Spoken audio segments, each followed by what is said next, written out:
الله تعالى وبركاته. رجعنا معكم فيديو جديد ووصفة جديدة. نتمنى ان شاء الله الفيديو ديال اليوم يلقاكم وانتم في احسن الاحوال.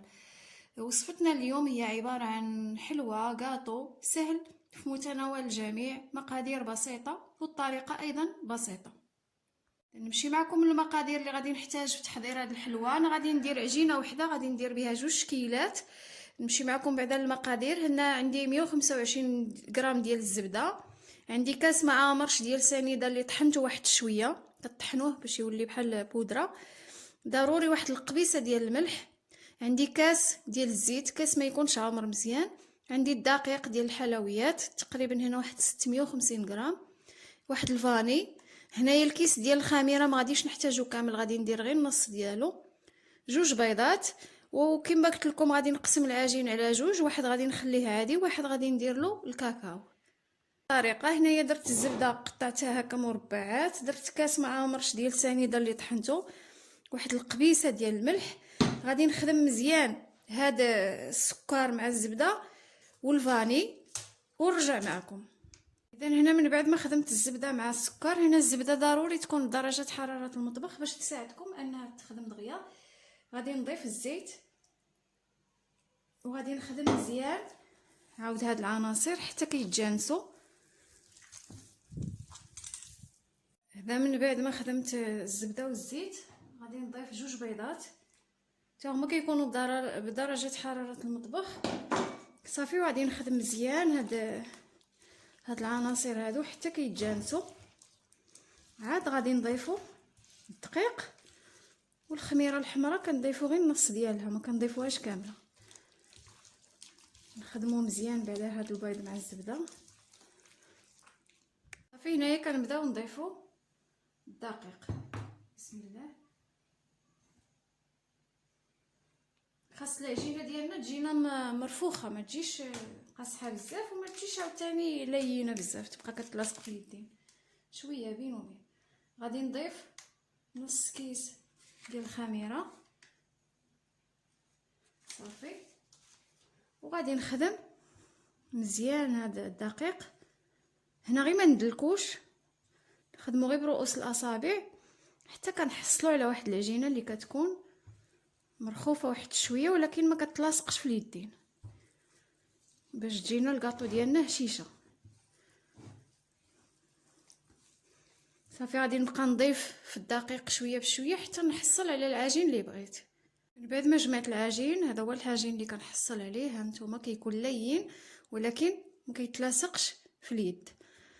غادي نقسم العجين على 2، النص غادي نخليه هكا عادي، غادي نوضعو في واحد البلاستيكه، والنص غادي نوضع فيه الكاكاو باش يجي شويه مختلف في اللون. درت معلقه صغيره. غادي ندخل مزيان هذا الكاكاو في العجين.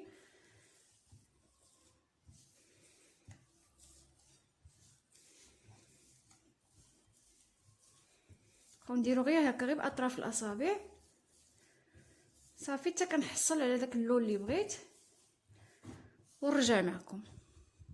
صافي انا كملت العجينه، هذا هو اللون اللي بغيت نتحصل عليه. غادي نخليهم على جنب ونجيب الطاوات ونجيب القطعه باش غادي نقطع. صافي هنايا من بعد ما وجدت كلشي كناخذ واحد البلاستيكه بحال هكا والمدلك والقطعه. انا خديت هذه وخديت انايا باش غادي نزوق هذا الكوكيز. هذا غادي يجي بحال الشكل ديال الكوكيز. هاد الحبيبات هادو ديال الشكلاط راه كيتباعوا عند بائعي اللي كيبيعوا دوك المواد ديال الحلويات. صافي انا غادي نطلق العجينه ونقطعها دوائر ونرجع معكم باش نزينوها. صافي هنايا من بعد ما طلقت العجينه كنخليوها شويه غليظه، ما كنرققوهاش بزاف. كنبداو نقطعوا بالقطاعه، كتكون دائريه ولا كتختاروا القطاعه اللي بغيتو. هنايا السمك ديالها كيكون شويه عامر وكنوضعوها في الطاوه. انا غادي ندير معكم شويه باش نوريكم طريقه التزيين، وعاد غادي نكمل العجينه كامله ونرجع معكم باش نديروا العجينه الثانيه. غادي نبعد هذه نقرب لكم الحلوه باش تشوفوا طريقه التزيين. كنشدوا هاد الشوكولاط هذه وكنبقاو نوضعوها فيها طريقة عشوائية، ماشي بالضرورة اننا ندير واحد الشكل،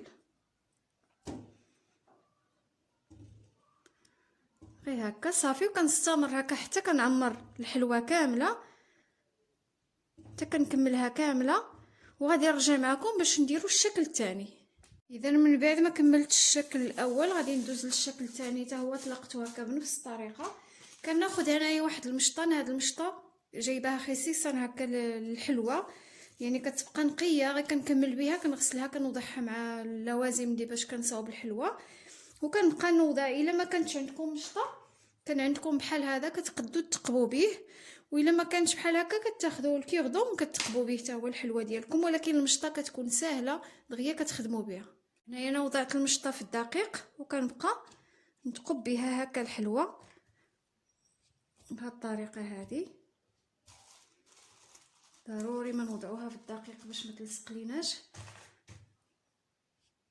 بهذه الطريقه صافي. وكنجيب هنايا العجينه خاصها تكون رقيقه شويه، كنجيب واحد القطعه دائريه وكنقطع هاد الحلوى هذه صافي. من بعد ما كنحيد الحلوى كتجي على هذا الشكل هذا، غادي نديرها في الطاوه ديال الفران.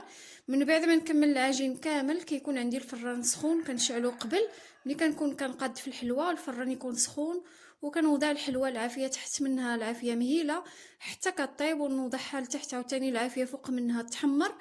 عاد كنحيدها ونرجع معكم للتزيين ان شاء الله. خديت هنايا الشوكولاط الكحله ذوبتها وزدت معها واحد شويه ديال لاصوص ديال الشوكولاط باش منين تنشف ما تيبش، ما توليش قاصحه، تبقى هكاك شاده راسها. كنبقى ندير شويه في الوسط وكندير عليها واحده اخرى وكنضغط غير بشويه باش كتخرج هكا من الجوانب، غير بشويه.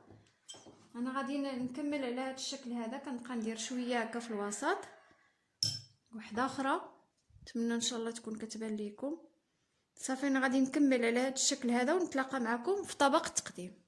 انا من بعد ما كملت الحلوى وحطيتها هكا في طبق التقديم، جا الشكل ديالها على هكا كتجي زوينه بزاف، تصلح هكا الوليدات هكا المدرسه، وايضا هكا الكاسكروط او الفطور ديال الصباح كتجي زوينه وسهله، مقادير بسيطه ودغيا كتوجد. نتمنى ان شاء الله الاقتراح ديال اليوم يعجبكم وتجربوها وبالصحه والراحه.